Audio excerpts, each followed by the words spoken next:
করো। আমরা সবাইকে এখানে থাকবো নাকি এলাকা ছেড়ে চলে যাবো? মেয়ে মানুষ দেখলেই লুঙ্গি তুলে ফেলে। ওহো হো হো, শান্ত হও শান্ত হও। কি কাকা, মাথা তো গরম কেন? তুমি ছাদের উপর উঠা প্রতিদিন লুঙ্গি খুইলা ব্যায়াম করো কেন? কলোনির সবাই মিলে তোমার নামে নালিশ করছে। আরে এই কলোনিতে পানি ছিল না, ড্রেন পরিষ্কার করে নাই, তখন কেউ আসেনি নালিশ করতে। আর আমার লুঙ্গি খোলা মাত্রই তোমরা সবাই চলে এসেছো। মেয়ে মানুষের সামনে লুঙ্গি খুলতে তোমার লজ্জা করে না? আরে লুঙ্গি খুলেছি তো কি হয়েছে, ভেতরে তো হাফ প্যান্টও আছে, দেখেন দেখেন। দেখেন স্যার, মেয়েদের সামনেও ছোট হাফ প্যান্ট কিভাবে দেখাইতেছে।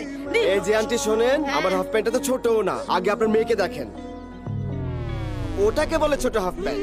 আমার বাড়ি, আমার ছাদ, আমার ছেলে খাবে, শুবে, নাচবে। কেউ যদি তামাশা করতে আসছে কাউরে ছাড়বো না, একবারে কইটা রাইখা দিব। সকাল সকাল মাথাটা খারাপ করে রাখছে। এ কাকা সরেন তো, সরেন এখান থেকে। আপনারা দেখতেছে তোর কাণ্ড। কি রে দোস্ত, কেমন আছিস? সকাল সকাল কি পঞ্চায়েত করে আরে বসছিস? ছাদে শুয়েছিলাম, লুঙ্গি খুলে গেছে, এখন এরা ঝগড়া করছে। লুঙ্গি খুলছে? লুঙ্গি খুললে কি হয়েছে? আমিও তো কতক্ষণ ধরে এটাই বলছি।